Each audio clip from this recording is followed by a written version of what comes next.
India में अभी चारों तरफ समर सीजन का इफेक्ट पड़ा हुआ है और इस बीच गर्मी कितना ज़्यादा झेलना पड़ता है ये हम सबको पता है और इसे बचने के लिए हम सब एसी का इस्तेमाल करते हैं।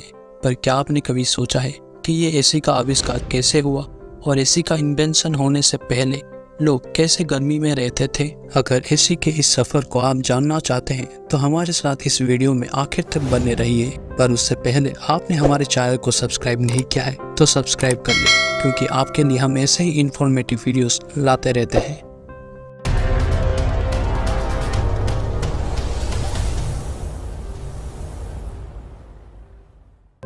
बात करें एंशिएंट टाइम की तो तब टेक्नोलॉजी का इतना डेवलपमेंट नहीं हुआ था, पर उस जमाने में लोग गर्मी से बचने के लिए एक अनोखे तकनीक का इस्तेमाल करते थे। असल में 14वीं सेंचुरी में ईरान और इजिप्ट के लोग एक आर्किटेक्चरल तकनीक का इस्तेमाल करते थे जिसको कि बुद्धिजीवियों ने विंड कैचर या तो फिर विंड टावर का नाम दिया है, और इसे बिल्डिंग के अंदर क्रॉस वेंटिलेशन और पैसिव कूलिंग क्रिएट करने के लिए यूज किया जाता था। ये विंड कैचर डिफरेंट डिजाइन के होते थे, लाइक यूनिडायरेक्शनल, बाई डायरेक्शनल और मल्टी डायरेक्शनल। और विंड कैचर का स्ट्रक्चर घर के चिमनी जैसा दिखता था और इसके अंदर बहुत सारे क्रॉस सेक्शन और इंटरनल सब डिविजन होते थे।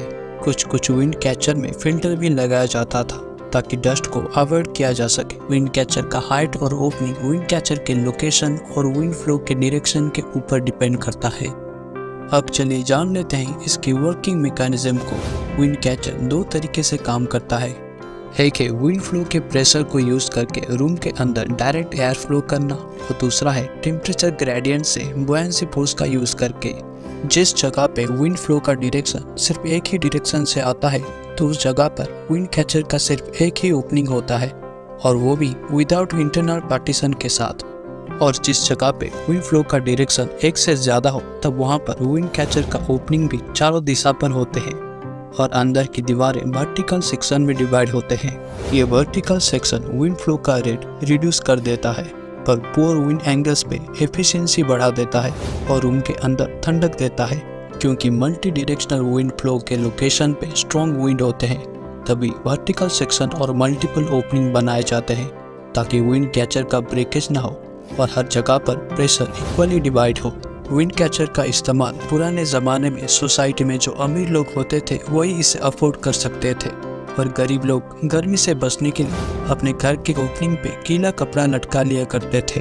तो अगर बात करें मॉडर्न एज एयर कंडीशनर की तो इसे 1902 में विल्स हैविलैंड कैरियर के द्वारा बनाया गया था, जो कि कॉर्नेल यूनिवर्सिटी के एक इंजीनियर स्टूडेंट थे। वो अपने शुरुआती दिनों में एक प्रिंटिंग प्लांट में काम करते थे। उनके प्रिंटिंग प्लांट में ह्यूमिडिटी और टेम्परेचर में उतार चढ़ाव लगा रहता था, जिसके वजह से रंगीन स्याही से प्रिंटिंग करने में दिक्कत होता था। माना जाता है कि इस प्रॉब्लम को सॉल्व करने के लिए कैरियर ने दुनिया का पहला एसी का प्रोटोटाइप बनाया, और इसी प्रोटोटाइप ने प्लांट के अंदर एक स्टेबल कंडीशन बनाए रखा, जिसके वजह से अलग अलग कलर से प्रिंटिंग करने में आसानी हुआ। उनके इस इन्वेंशन के लिए 1906 में उनको पेटेंट मिल गया।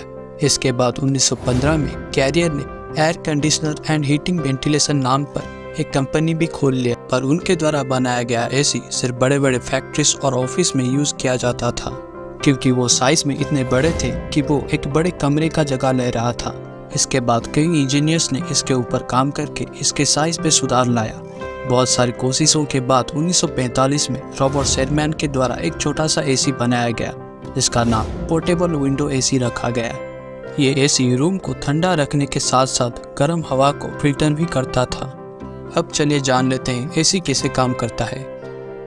एसी के अंदर 4 मेन पार्ट होते हैं जो कि कूलिंग प्रोसेस को कंप्लीट करते हैं।